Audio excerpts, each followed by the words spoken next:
Look, when I tried to put this in the same position, I realized that it was too hard, quite, very hard, and I got worried. I thought it might be seized or something. So, what I did was ask the guide GPT-4 and he told me that before I get too dramatic, I should lubricate it first, and lubricate it by putting it through the diesel hole here.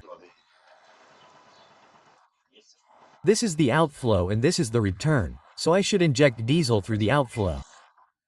I injected diesel, let it work a little, and little by little I turned it.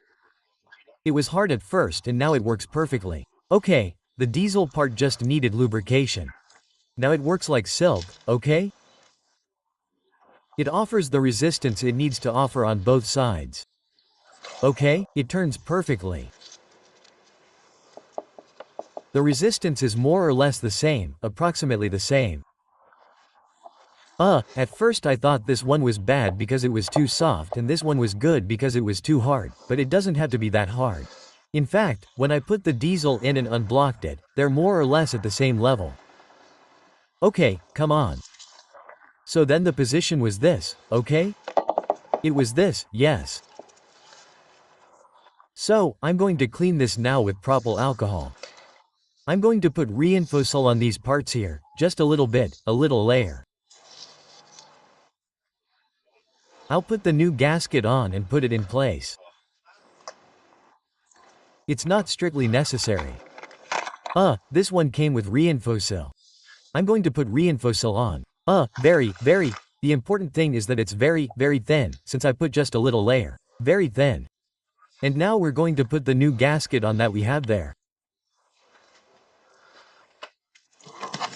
Okay, we're going to put the new gasket on because I've done a lot of research on this problem with the tandem pump, the problems it causes, and I'll take advantage and tell you a little bit, okay?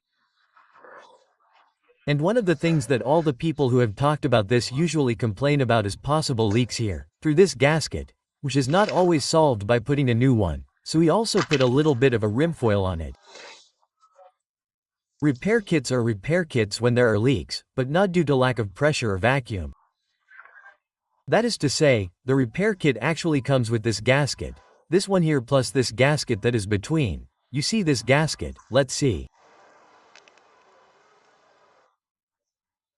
The one that separates the diesel pressure pump from the vacuum pump, that gasket too, and then an internal seal that is what changes. So, the repair is when there are leaks. It is also very common with these standby pumps that they give problems with leaks. Well, that the oil mixes with the diesel, that is to say, that it appears in the diesel filter. Presence of oil. Without the diesel filter there is presence of oil, apparently, in almost 95% of cases, it is because the internal seal that they have, that comes in this repair kit, is gone. When changing the state route 10, diesel fuel, engine oil, no longer passes into the diesel fuel. Okay? If there is diesel fuel in the engine oil, it apparently has nothing to do with the tandem pump, it has more to do with the injector seals and other problems. Normally, apparently, it is with the injector seal, if there is diesel fuel in the oil, but if there is oil in the diesel fuel, which is mainly seen in the diesel filter that becomes saturated, it is because of the tandem pump's internal O-ring, the internal seal that this pump has. So, I repeat, the repair kit is for when there are leaks. That is, when oil or diesel, or whatever, escapes through here. Which would be with this seal when it leaks through the other side, which is the other seal. Then there is an O-ring that separates the two, which is also there, and then there is the seal, okay. These are basically the three things that come in the repair kit. This gasket, the gasket that separates the vacuum pump from the diesel pump, the secondary diesel pump, an O-ring that separates the two, and the seal. That's what needs to be changed on the tandem pump of this specific model, okay. When we have vacuum problems, which is what happens to me, the problem is wear on the blades of the vacuum part, okay.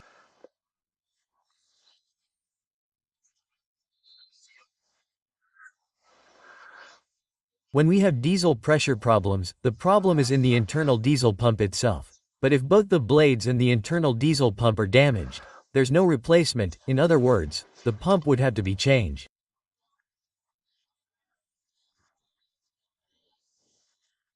That's why I bought this second-hand one before installing the kit. I did some research yesterday and it wouldn't solve my problem, but I have pressure problems, I don't have leak problems, so the kit comes in handy when you have leak problems. If it's a pressure problem, you have to change the pump, or in this case, put a second-hand one and try, which is what I did. Okay. Leaks, the kit can work for us. Problems with either diesel pressure or the amount of vacuum. You have to change the pump because the internal blades are worn. Then if I have time I'll take it apart and show you a little bit. Although of course, taking this one apart, which is the old one, doesn't make any sense because there are no, I repeat, replacements for the internal parts, there are replacements for leaks, okay? Well, then also, apparently what I've read is that here where the vacuum, this sometimes breaks, it goes away, and if you put knurl on it and you lose vacuum, okay? In this case it wasn't because it's great. Gluing it with knurl also, apparently it's solved. Let's put it in place. I'll put this new gasket in and let's put it in place. And this is fine, it doesn't move, this is fine, great. Come on. All we need to know is that you see that this has a little relief. This relief goes inside.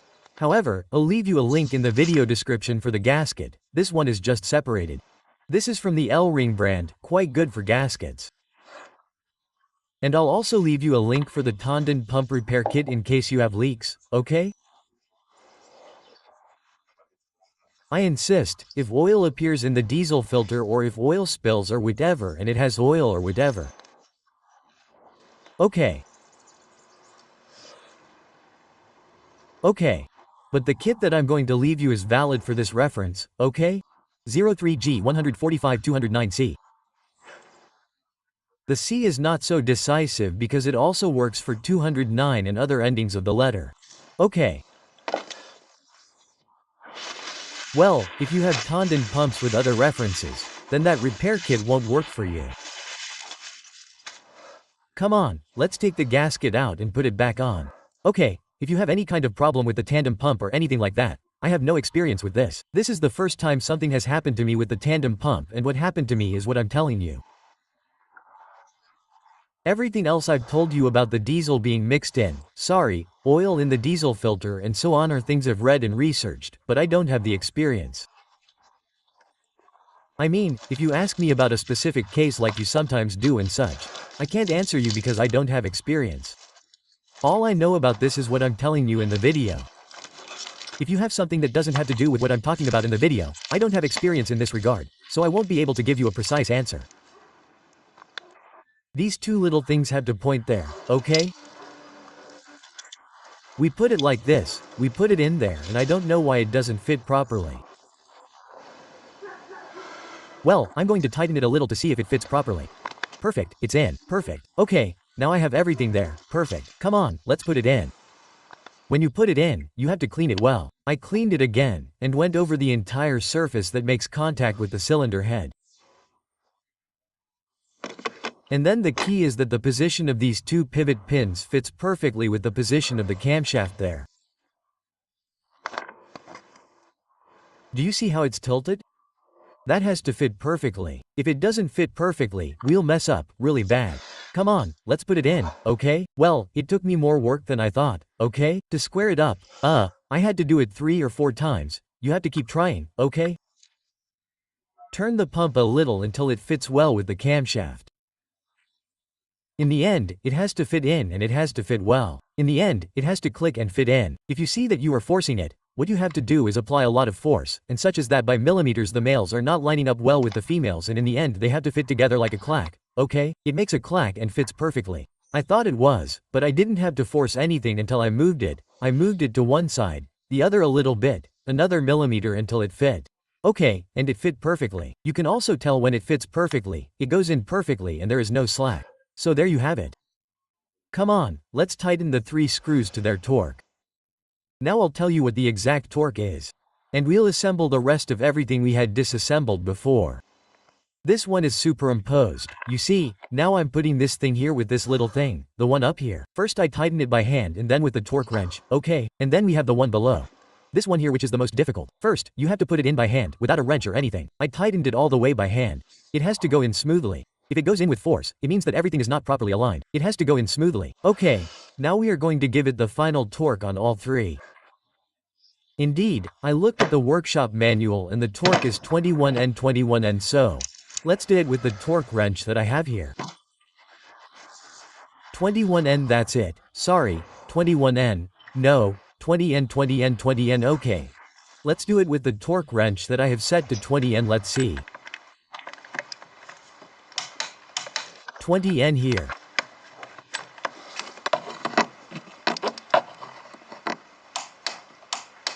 There it is. I just need the bottom one. 20N for the bottom one. And it would be perfectly tight. Once we have tightened the 3 screws to torque, the bottom one is the difficult one, okay? Because of the small gap we have.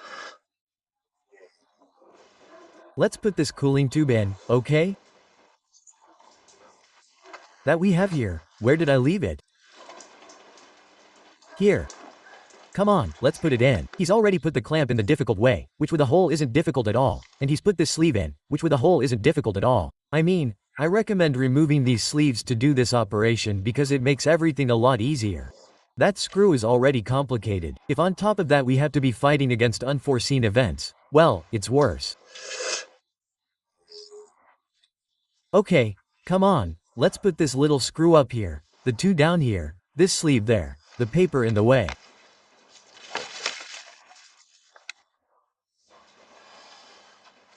The sleeve here in its place, this container here, the expansion tank with its connector, a coolant level sensor, and let's test it.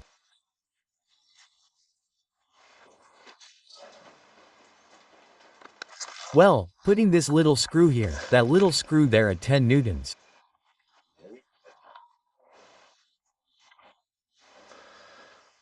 Then we have this other one that is the support for these cables, and we have this one here. Okay, this one here. Okay, so I've got it, right? I've already put the 2 screws there, the screw here, the clamp here.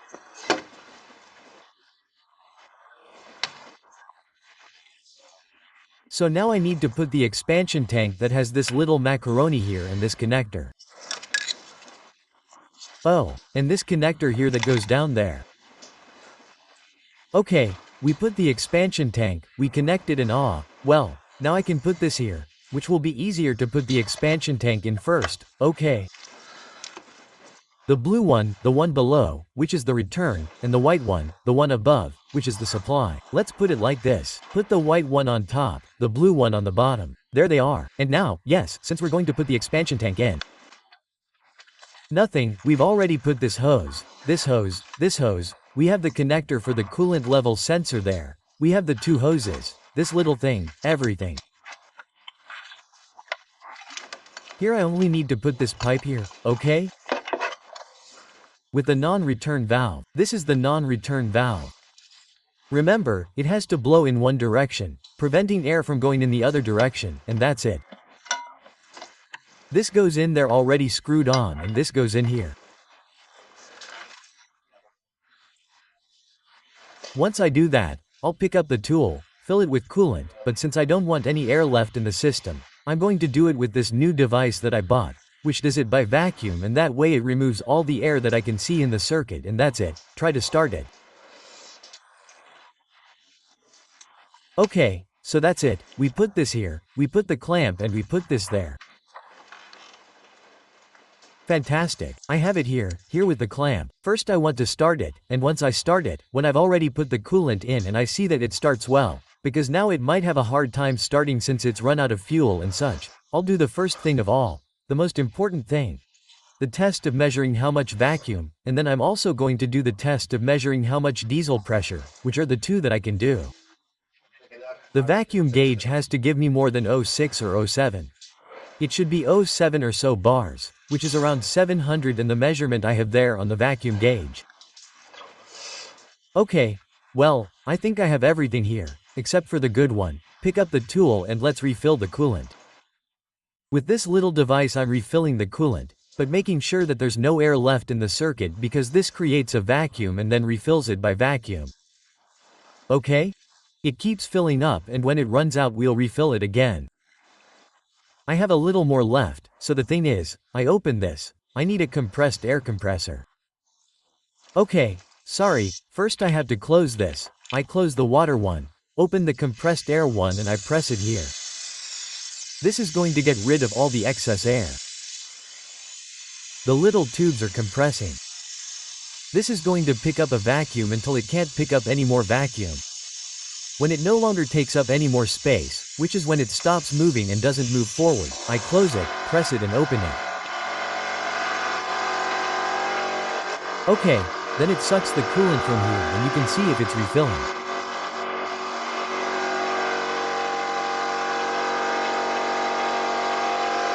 What it wanted to do was drain the coolant, right? For those of you who haven't seen the video on how I use this, I'll just summarize it. Here you need a coupler, which is different for each brand and type of expansion tank, to create all the vacuum in this case here. Here are all the references for all these couplers, which one corresponds to each car. Okay, in this case, for Audi and Volkswagen, it was number 9, coupler number 9. Okay, I'll remove everything and that's it. Now I can try to start the car. We have coolant, we've already put everything in, so great. Well, now that the coolant is in, let's try to start it. I imagine it will take me 2 or 3 times to start it because I haven't primed it, because it doesn't have a pump to prime it and so on. I could have a manual primer like this, but anyway, what I'm going to do is turn the key several times.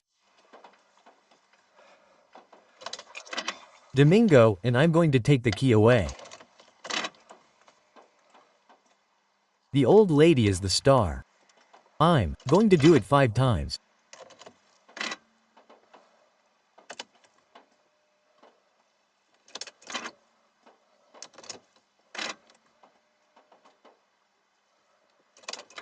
Let's see if she wants it.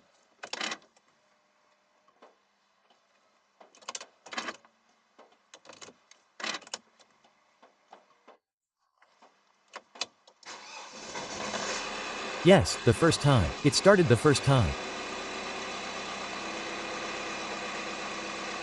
Well, I'm going to leave it like that for a little while. Okay. It started the first time. It started very well and I think that's a good sign. I'm going to leave it like that for a little while.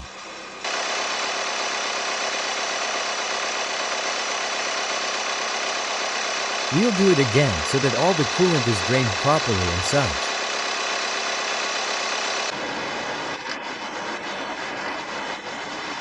I'm also going to have the heating on at maximum for a while so that the coolant circulates well through the heating circuit. And I'm going to increase the revolutions a little.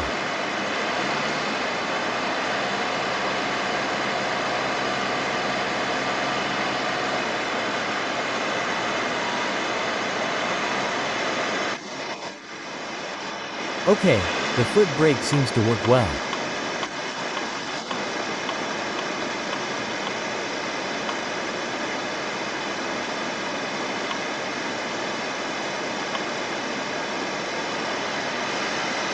Well, now I'm going to go test the car to see how it goes, how everything is going.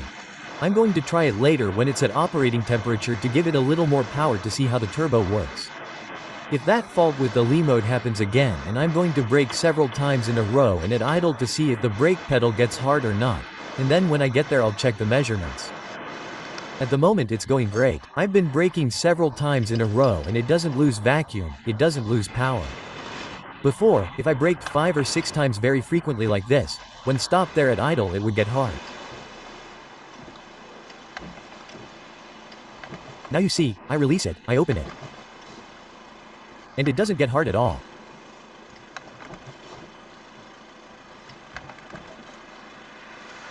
Perfect, come on, let's give it a little bit of a boost. Let's see if it gets a little warm and we give it a little boost. We're already at operating temperature. The car has been going great so far. I'm going to give it a little boost, but first I'm going to see how it starts. How does it start when cold? Okay. Let's see how it starts when cold. Excuse me.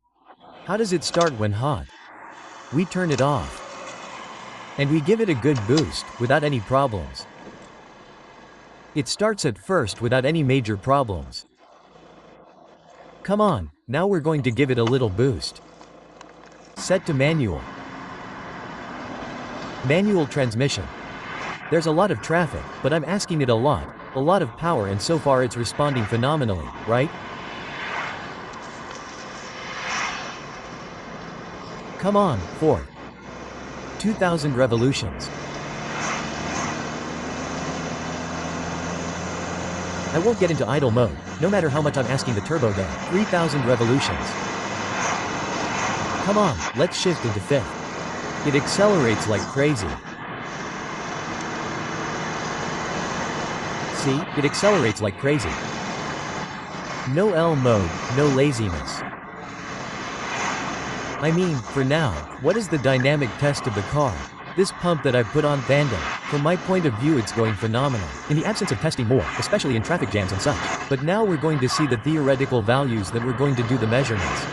But anyway, it's going very well. Come on, let's give it more revolutions. We're going down from fifth. There's a lot of traffic. To fourth.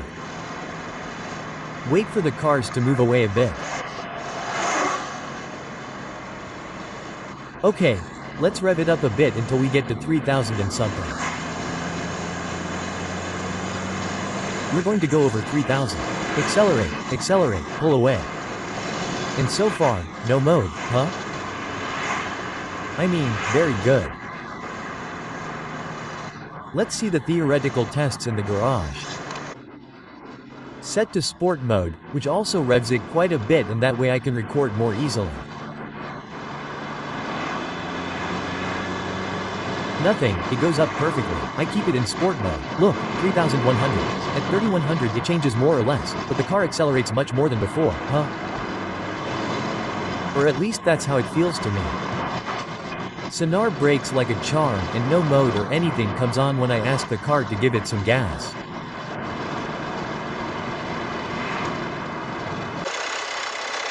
The speedometer now gives off when you connect it by hand.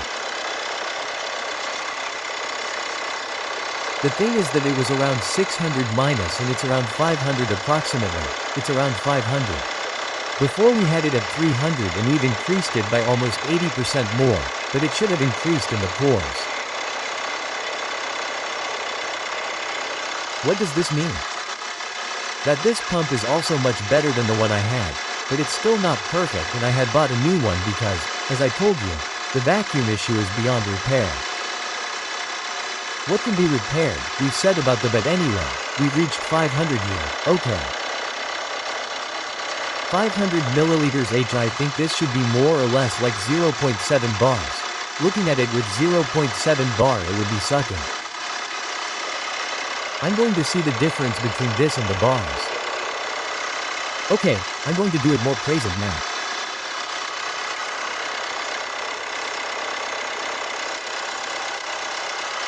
Okay, a very good improvement. No wonder it's much better. And it's not one of the mod. Okay, well, great. The 480 millimeters is like 0.6 bars, so perfect. Okay, it's within perfect range and perfectly functional. Now I'm going to do another test, and I'm going to wait 10 minutes to see how much vacuum I lose in 10 minutes. If it loses little, it means that there's nothing inside the pump that's causing me to lose vacuum. And if I were to lose any vacuum, it would be through the circuit or through this part here that goes to the turbo, or through the part that goes from there to the booster. Okay. So in 10 minutes I'll come back and see how this needle is, okay. In other words, after starting it and getting the vacuum, you turn off the engine and after 10 minutes you measure it again, okay? Well, after 10 minutes it's barely lost anything, practically nothing. Okay, after 10 minutes. So then the tandem pump doesn't lose anything. In terms of vacuum, it doesn't lose anything. Great. It means that it's not pitted internally or has any cracks or anything like that. So that's a very good sign.